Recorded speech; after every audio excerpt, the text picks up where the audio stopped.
Hi guys, my name is Eli Mwenda. I'm a digital content creator, podcaster and entrepreneur, and I'm also a millennial on the move.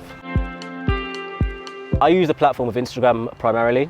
So on there I do lifestyle content. That's travel, that's grooming, that's menswear. Then also on the YouTube side, I have a podcast called mantalk.ke, which is a video podcast and audio podcast. Then on other platforms like Spotify, Apple, etc., I have the audio version of the podcast, and my other businesses are also online. So that's my main social media channels that I use. After we cut, we were just like, that was a bit of a moment for us.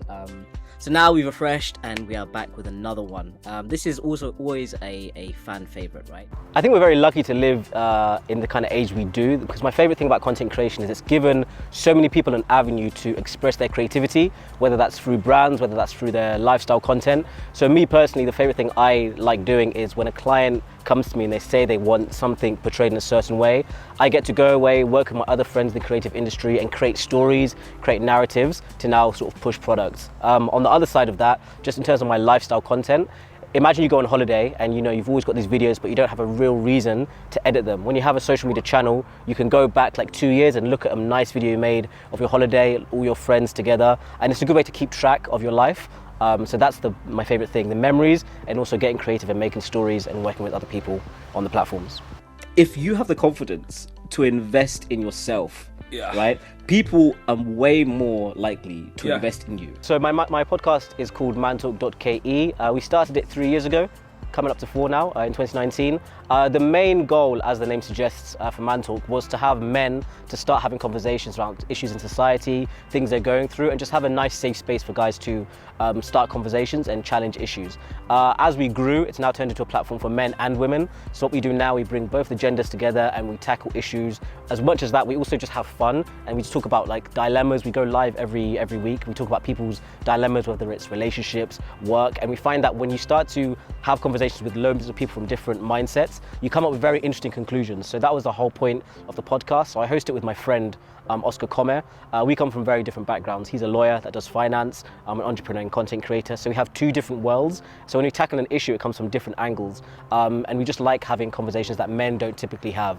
One of the best things about that is now when I bump into people on the street or just around the city, they say that, this episode helped me in a certain way, or I've started conversations with my dad, I've started conversations with my mum. So it's really, it's a wholesome platform where we just start conversations to try and elevate all of us as a society. So when it comes to how my day looks, I'm very tempted to say I wake up and, I do my prayers straight away. But the reality is I wake up like everybody else and I check my phone, which I shouldn't do. I check my phone, I normally see what's come in over the night or like from the night before. And then I don't normally reply. I then go to the gym, normally 7:30. It's a pocket gym. It's in Kikambala. So I go to my friend's gym there. We do like a group workout. So you'll have about 20, 30 people in a class. You do cardio. I finish that by around 8:30. Then I head home, have breakfast, get showered, go to the office where I'll brief with my team. We'll have a conversation about what we're doing that day or what's pending. Then we'll normally attend either virtual or physical meetings. So typically I like people to come to where I am. So people will come, we'll have a few meetings, and then we'll normally brainstorm which content we're making, what episodes are going out, which brands need to have conversations with, which briefings, and then also do the admin. So a lot of the time is actually spent in the office, typically 3 days out of the week. The last 2 days, either beginning or end, we'll spend shooting, creating the content, creating ads. So that's a typical work week for me. Then after I finish either shooting or in the office, I'll head back, and there's normally an event because I'm in the digital space and in entertainment as well. There's normally an event to go to or friends to hang out with. And then on the weekends, Saturday is normally socializing, and then Sunday, because I'm a single man, I normally do solo dates. So I'll take myself either to cinema, a cafe, listen to a podcast, and then go home, relax, and get ready for the next week.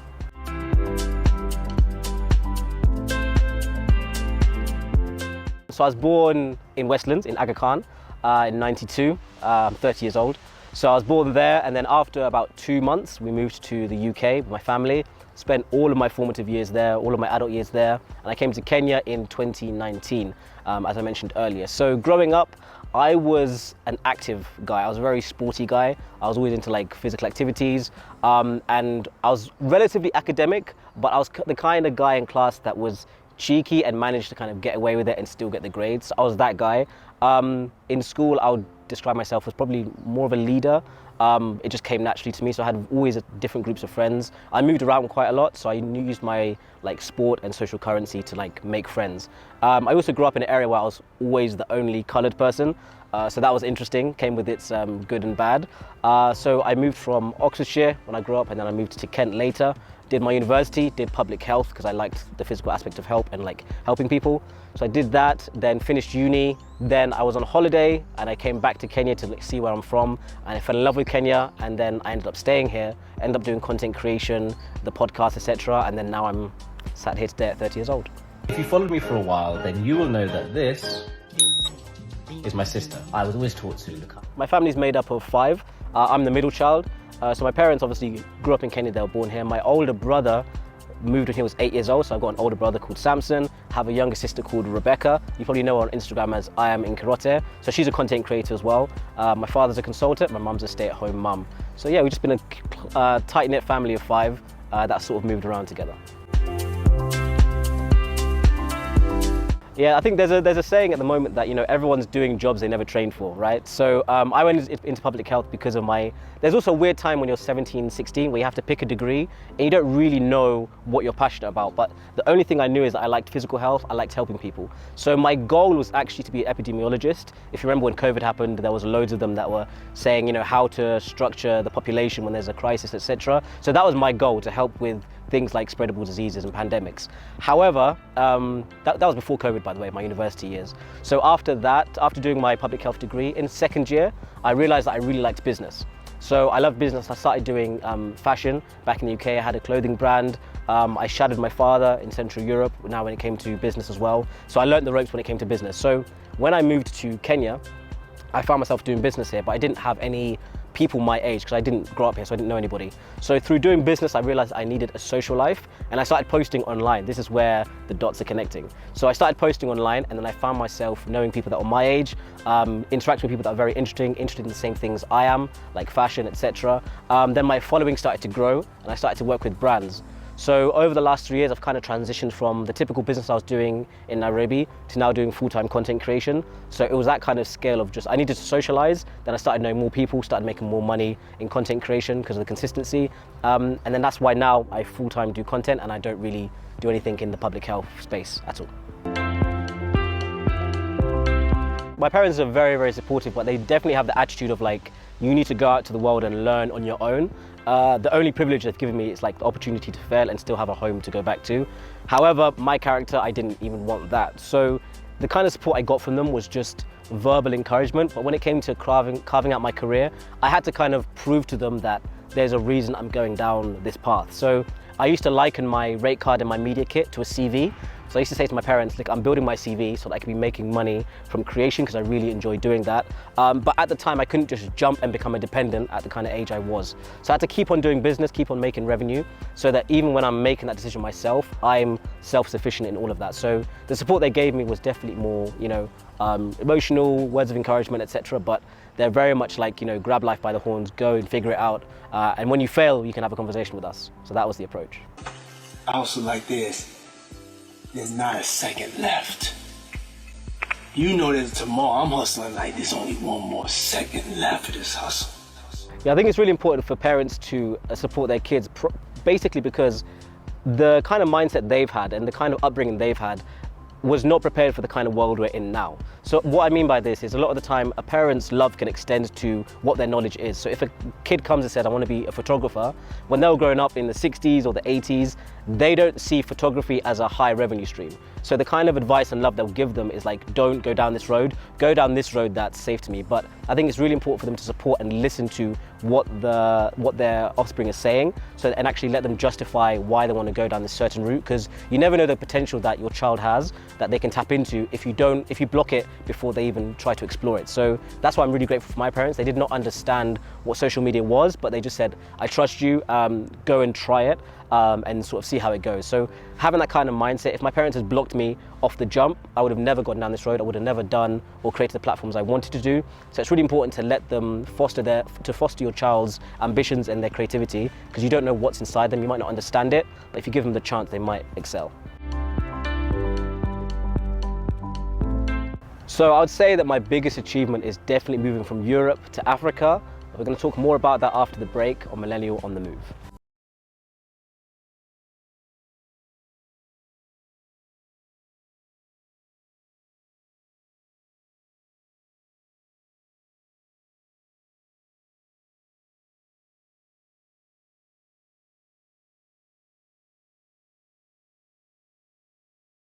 Hey guys, welcome back to Millennial on the Move. My name is Eli Mwenda and my handles on socials are Eli Mwenda, spelled E-L-I-M-W-E-N-D-A. Come on then, let's stock up on some staple items I can use in my wardrobe. So I'm going to jump into what my highlights have been in my journey so far. So as I mentioned, I've moved from Europe to Africa. That's my number one highlight, is coming back to the motherland, as they say, and starting a new life independently and starting a life that I'm proud of. And one that I'm very passionate about. So that's the overarching achievement. But within that, there's smaller achievements. Number one is building a platform that helps people. One of the main things in my life is I want to be of service when I'm doing things. So having the chance to create a platform and the podcast like mantle.ke is one of my biggest achievements, purely because number one, it's finally become a product where there's revenue attached to it. And it's taken 3 years to do that. So having that kind of consistency over time is my biggest highlight, is now it bearing fruit. And also while I'm doing that, I'm bumping into people that are saying that the conversations you've had on your podcast are really helpful. So I'm very, very proud of that. The second thing that I would say I'm proud of is being able to wake up every single day, and what I'm doing to make money is something that I am passionate about. So outside of the podcast, my proudest thing is that I've been able to build a platform as me individually, where I can showcase lifestyle things, and brands are very impressed by that and they want to invest in it and they want to make me make that my full-time job. So every single day now when I wake up, I am creating, and as somebody that's learned that he is actually a creative, I used to fight it. I've learned I'm creative and I get to do that every single day. That's probably my next biggest achievement. And then my third one is also in the same field. It's creating a platform that's helped small businesses called the Instamarket 254, which is now rebranded as the 254 Club. Making a platform where young businesses that own small items, or they own like creative pieces that they want to sell, they can come offline, and every single month we host them, and they're able to now sell those products to other people, network and expand. So in all those three quadrants of what I do, I'm helping people, I'm being creative, and I'm also an entrepreneur and taking risks while I do it. So those are things that I'm most proud of in my journey since moving back to Kenya. Right, now welcome to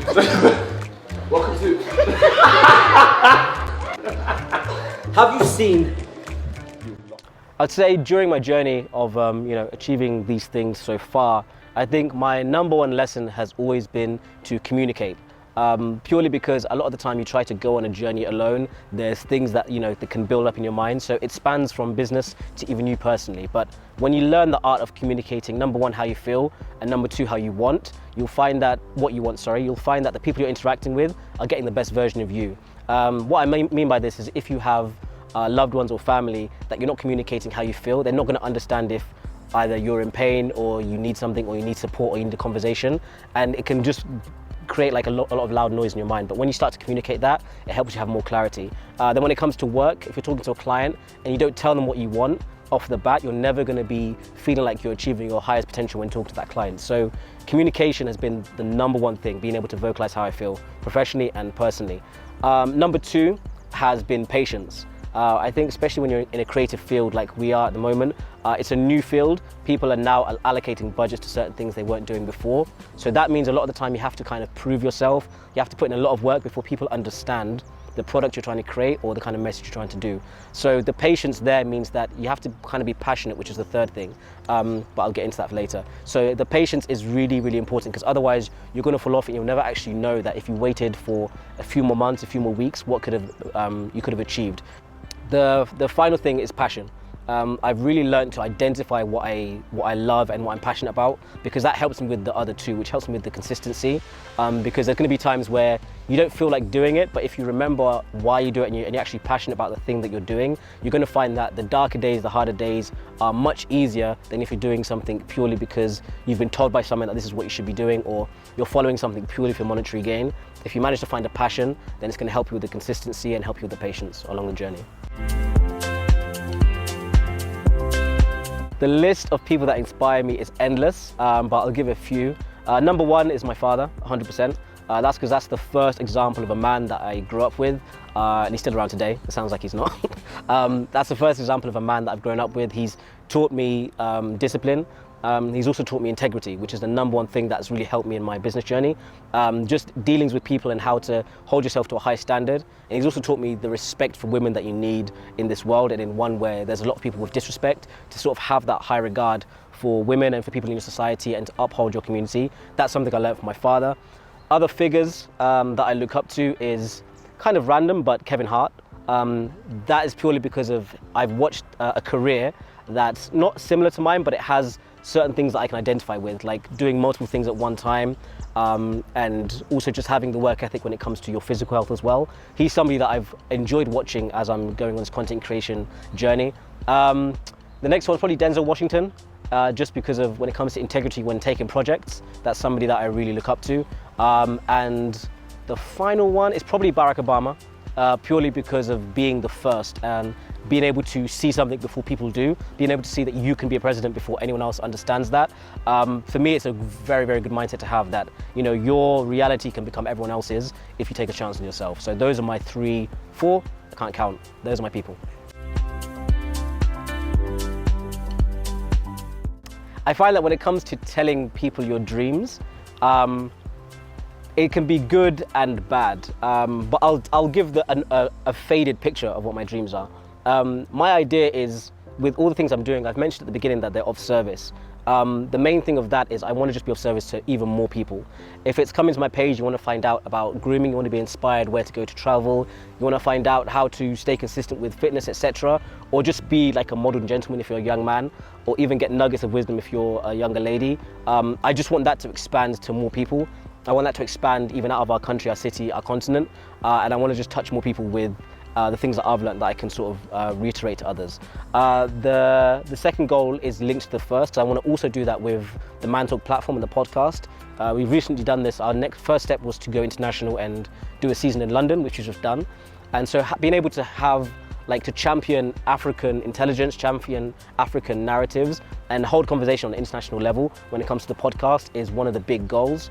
So we've just finished that season, very excited to have talked to people from that side of the pond and to keep doing that in other countries. So my goal is to keep doing what I'm doing and just expand the reach of service that I'm currently doing.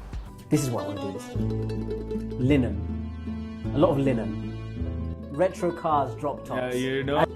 You go down the hills. Yeah, you just study the road. Yeah. I think when it comes to millennials at the moment, and when it comes to us having, well, basically everyone having social media, the pressure that comes with that kind of leads into why millennials are making mistakes at the moment. Why I say this is, when you go online and you see somebody that looks like you doing certain things that you want to do earlier than you've done them, it can add that pressure of my timelines in life aren't matching what I want them to be, and that person's been able to achieve that. That speaks to what I mentioned about patience. The person that you're seeing that has achieved certain things, there's so many hurdles and obstacles that you don't see online, that if you had a sit down and a conversation, you'd realize that I wouldn't actually want to walk in those shoes to achieve what that person's got. So I think it's taking ownership of your journey, and appreciating the steps you have to take, because everyone's timeline is different. So I'd say that the way to combat this when it comes to being a millennial online is have a very rational brain when you're looking at people, and realize that one photo out of like a month's worth of somebody posting, or like 24 hours in a day you get one photo, is not a full reflection of somebody's life. That's the number one thing I would say. And then if you are going down that journey, have the patience and kindness with yourself, because your path is very different to somebody else's. And if you want something, you have to be just consistent to get it. And looking at somebody else getting it without putting in the consistency and the work does not add up. So apply the consistency, apply the patience, but also be very rational when you're looking at other people's lifestyles, because you don't know the source of, number one, where their money's coming from, you don't know the source of where their inspiration's coming from, and you don't actually know their lifestyle. A lot of people that you're seeing with certain assets, that might be debt. You might be debt free. Technically, when you're looking at the balance, you're doing a little bit better than they are. So accept your journey and be patient in it.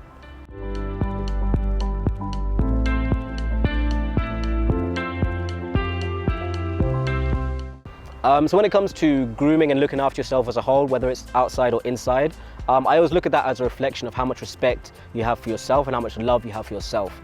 Why I say that is because if you want to be the best version for everyone else, you have to be the best version for yourself. So starting with grooming, if you ever look at somebody that's down and out, the number one thing you're going to notice about them is that their appearance, either their hair, is not kept, or they've started growing their beard unintentionally, or you're starting to see their skin kind of break out. That's because that is a reflection of where they are. And I think it's a Nigerian saying where they always say, don't look like your problems, right? So I feel like even if you're going through a tough time, the number one thing you have control of is how you look, is how you present yourself. And I always say that you never know who you're going to bump into that day. You never know which first impression you're going to make. So whatever's going on in your life, if it's paramount to, number one, just look your best that you can at that moment, because it can open so many more doors, and it's also going to give you a bit more, a straighter back and a bit more confidence going into any room, and you won't be, like pulling your sleeves, etc. Now, when it comes to the inner work, that's something that I think is really important for guys, and it's the number one reason that we started Man Talk as a podcast. We find that a lot of guys are going through things, and a lot of guys have not got many people to talk to when it comes to what's going on internally. So I talked about having communication with people that you love. I think it's super, super important to be able to, as a man, express, number one, what you're going through, and number two, have people that you can do that with. Because I feel like once you do that, they always say a problem shared is a problem halved. You kind of share your problems with other people, and it helps you have more clarity and excel more in life. So things like therapy, I'm very, very passionate about. It's something that I recommend a lot of guys doing. There's a lot of free services out there that you can find that can do that for you.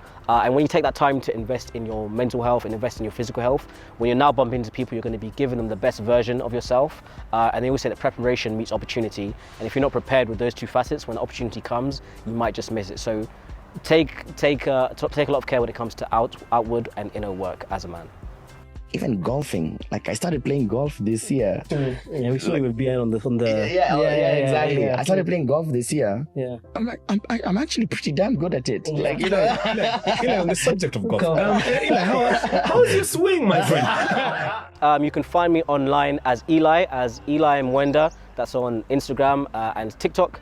In terms of the podcast that I've mentioned, you can find that mantalk.ke. That's on all podcast platforms. That's on YouTube, that's on Instagram, that's on TikTok as well. And if you want to follow the company that I do that helps businesses, we've recently rebranded because we lost our account. So our new page is called the 254 Club, and that is purely on Instagram and TikTok. So I hope to see you there. The narrative of me time is so prevalent within the women's community. Oh, But so prevalent. Yeah, I'm taking my self-care Sunday, massage, hashtag, and they own it. Yeah. We need to encourage guys to own that side of it as well. Lighting some incense, having some tea, those things are not masculine, but if I take that energy that I've now created, right, I've decompressed. On a Monday, I'm a beast. Because I've done the quote-unquote feminine thing. The other guy on that Saturday or whatever is out there partying. He's not going to be as effective on me on a Monday. And capitalism is going to reward me more because I've done the quote-unquote female thing. So own the self-care, own the massages, own the skincare. They're taking a bit more time to shave. I really want guys to do that.